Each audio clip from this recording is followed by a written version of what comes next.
하나님의 은혜가 여러분들 가운데 함께 하시기를 주님의 이름으로 축원합니다. 자, 오늘 본문의 말씀까지 보면 요셉의 인생은 참 기구합니다.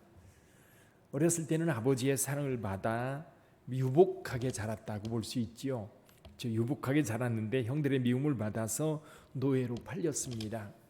노예로 팔려서 그 팔린 집에서 그래도 잘 적응하고 사는가 싶더니 누명을 쓰고 감옥에 갇히게 되었습니다.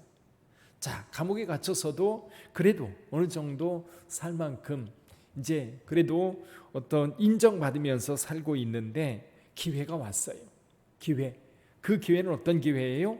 오늘 여기 바로라고 하는 왕의 이 신하들 가운데 두 사람, 술 맡은 자와 떡 굽는 자. 술 맡은 자와 떡 굽는 자. 여러분, 그 느헤미야 같은 경우도 술 맡은 관원장이었지요. 이 왕 가까이 있는 것이 권력입니다. 이 왕이 있을 때는 왕 가까이 있는 게 권력이라고 한다면 왕 가까이에서 가장 가까이 있는 사람이 가장 큰 권력자인 거예요. 그러니까 여기 술 맡은 관원장이나 떡 굽는 관원장은 굉장히 높은 직급을 가지고 있고 굉장한 권력을 가지고 있는 자들이다. 그들이 비록 죄를 져서 감옥에 들어왔지만 만약에 이 감옥에서 풀려나면 여전히 그 고위직을 유지할 수 있는 거예요. 그래서 보디발이요 요셉에게 맡깁니다. 지금 이 감옥이 친위대장이기 때문에 보디발의 집에 이 감옥이 있었고 이 감옥은 왕에게 범죄한 자들을 가두는 그런 곳이었습니다. 근데 친위대장이 요셉을 얼마나 신뢰하는지 요셉으로 하여금 이 두 관원장을 섬기게 합니다. 한번 볼까요? 여기 4절 한번 읽어보죠. 친위대장이 요셉에게 그들을 수종들게 하매 요셉이 그들을 섬겼더라. 그들이 갇힌 지 여러 날이라. 이 친위대장은 비록 자기에게 범죄하여서 요셉을 감옥에 가두었지만 여전히 요셉에 대한 신뢰가 있는 거예요. 그래서 이 두 관원장을 섬기도록 요셉에게 맡겼던 거지요. 요셉이 얼마나 잘 섬겼겠습니까?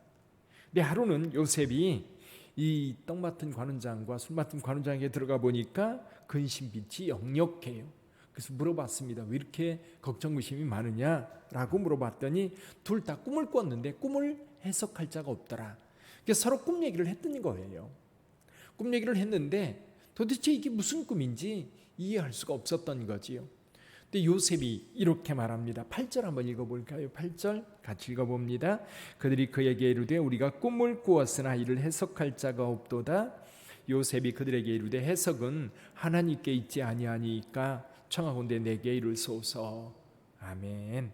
예, 해석은 누구한테 있어요? 하나님께 있다. 하나님께 있다. 그러므로 내게 말해라.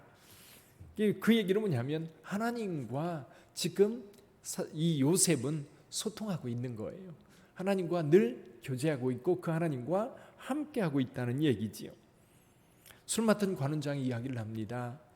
이 내 앞에 포도나무가 있는데 포도나무 줄기가 3개가 났고 이 포도나무에서 싹이 나고 꽃이 피고 열매가 맺었는데 내 손에 바로의 잔이 있더라는 거예요. 그래서 포도를 따서 즙을 짜서 잔에 담아서 바로의 손에 주었다는 거지요.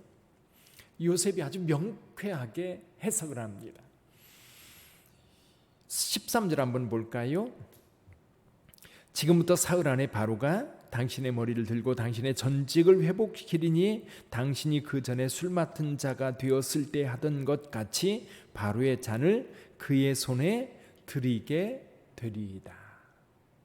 자, 요셉은 여기에서 한 줄기 빛을 보는 거예요. 그렇죠? 한 줄기 빛을 보는데 그동안 이 친위대장이 요셉으로 하여금 이 관원장들을 잘 섬기했는데 요셉이 자기 집을 섬기는 것처럼 그들을 섬길 거라고 이 친위대장이 기대를 했었고 요셉도 아마 그렇게 섬겼을 겁니다. 그러니까 은혜를 베푼 거죠. 정말 정성껏 섬겼을 것이고 그 섬김을 기억할 만한 그런 섬김이었을 거예요. 더군다나 그 꿈을 명쾌하게 해석해 주었으니까 그 기억, 죽음의 자리에서 건진받은 거잖아요. 어떻게 있겠어요? 그래서 이 사람에게 요셉이 이렇게 부탁을 합니다. 14절 읽어봅니다. 14, 15절. 당신이 잘 되시거든 나를 생각하고 내게 은혜를 베풀어서 내 사정을 바로에게 아뢰어 이 집에서 나를 건져 주소서. 나는 히브리 땅에서 끌려온 자요 여기서도 옥에 갇힐 일은 행하지 아니하였나이다. 아멘. 그래서 요셉은 기회다 그렇게 생각했을 것 같아요. 그래서 이 술 맡은 관원장에게 이 잘 되면 나를 좀 기억해 주십시오. 근데 떡 맡은 관원장도 똑같이 꿈을 얘기하는데 떡 맡은 관원장의 꿈은 죽을 꿈인 거예요. 그래서 꿈대로 3일 뒤에 요셉의 바로의 생일이었는데 그날 그 꿈대로 이루어졌던 겁니다. 술 맡은 관원장을 회복해서 이제 바로의 잔에 술을 따라 주었고 떡 맡은 관원장은 나무에 달려 죽임당하는 사형을 당하는 그런 일이 있었지요. 그런데 제일 끝에 23절의 말씀 같이 읽어봅니다.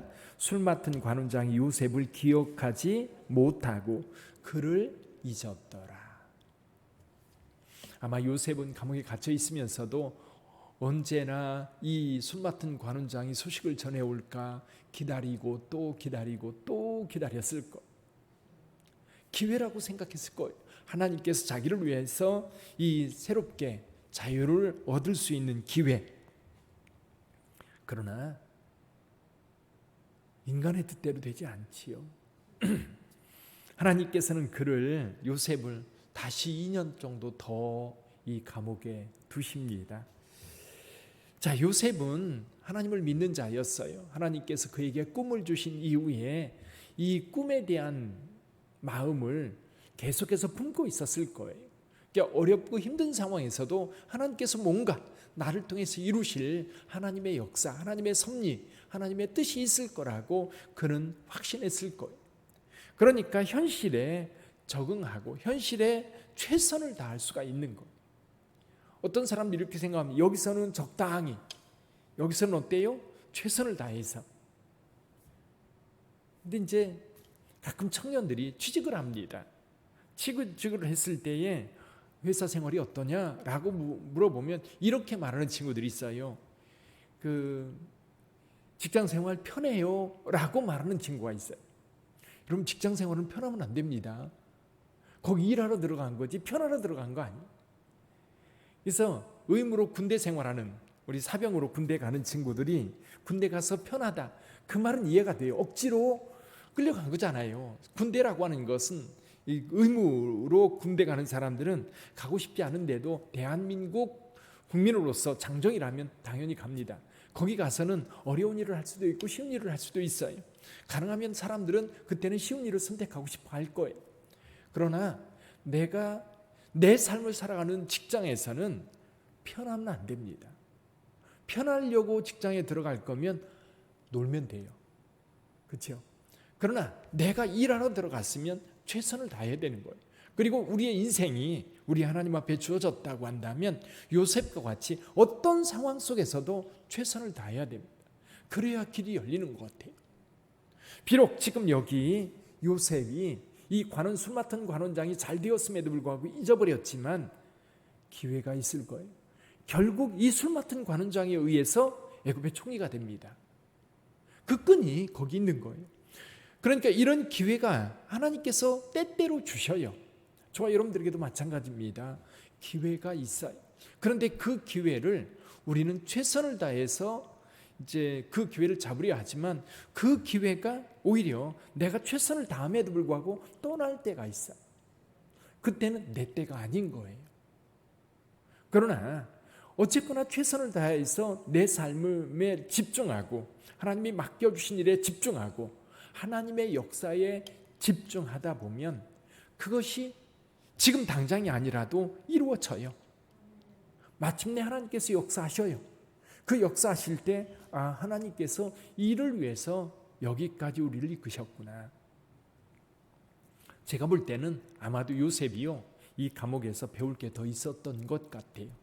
더 훈련받아야 될 것이 있었던 것 같아요. 그래서 2년 정도 더 하나님이 기다리셔. 만약에 요셉이 여기에서 풀려나거나 그러면 어디로 갈 거예요? 뭘 할 거예요? 하나님의 때가 있다고 하는 것을 이 요셉의 이야기를 통해서 알 수 있습니다. 근데 여기 이제 중요한 것 가운데 한 가지는 이겁니다.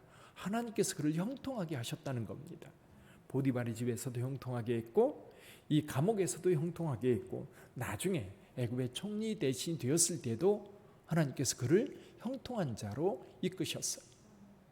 우리는 이 모습을 하나님이 형통하게 했다라고 하는 것을 잘못 받아들이면 이렇게 됩니다. 나는 아무것도 안 하는데 하나님께서 그렇게 해주셨어.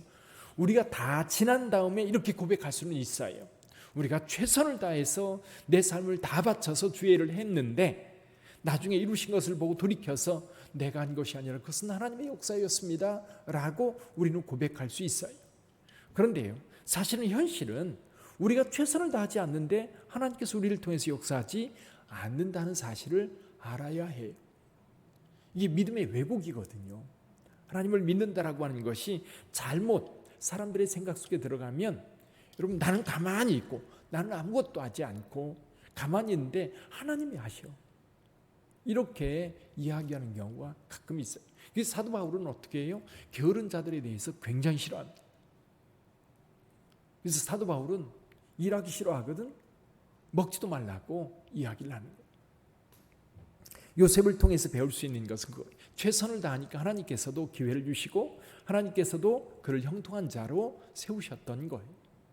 오늘도 여러분 하나님을 믿음 안에서 여러분에게 맡겨진 일들 성실하게 행할 뿐만 아니라 진실하게 행함으로 하나님께서 여러분을 형통한 자로 세우시기를 주님의 이름으로 축원합니다. 기도하겠습니다.